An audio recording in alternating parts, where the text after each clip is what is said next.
Can we assess the stability of a peace of a country emerging from violent conflict? Each year, the international community spends millions of dollars in support of efforts to build peace. What constitutes good practice in assessing the robustness of peace?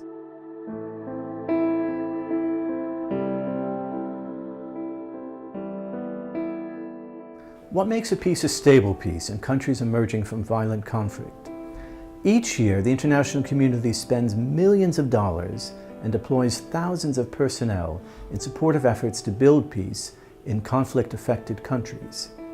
And yet, a significant proportion of countries emerging from conflict experience a serious relapse within 5 years of the termination of their conflicts. I see murder, mayhem, I see rape, I see... Liberia is a case in point.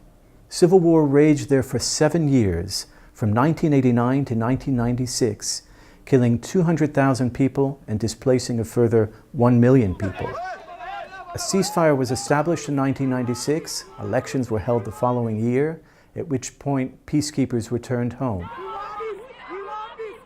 2 years later, civil war resumed, and fighting continued until 2003, when peace was established anew. The peace holds to this day, but is it a stable peace? And how can we know? My research is concerned with measuring peace consolidation. It has 3 components. The first component is concerned with the difficulties, analytically and operationally, of assessing how stable a peace is. We can measure the health of a country, we can measure the prosperity of the country, but can we assess the stability of a peace of a country emerging from violent conflict?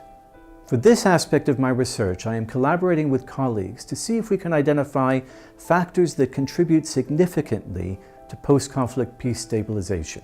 The second component of my research is concerned with how peace-building organizations take the measure of peace to the extent that they do. Do they have specific ideas in mind about the characteristics and requirements of a stable peace? Do they evaluate progress towards the achievement of a consolidated peace? Do these notions and assessments of a consolidated peace inform their decisions about engagement in the country, whether to draw down or to withdraw from the country? Or are these decisions fundamentally political decisions? The third component of my research is concerned with principles of good practice. What constitutes good practice in assessing the robustness of peace in conflict-affected countries? What considerations should govern the development of meaningful measures of assessment? What are the structural, organizational, and other obstacles to the implementation of good practice, and how can these be overcome?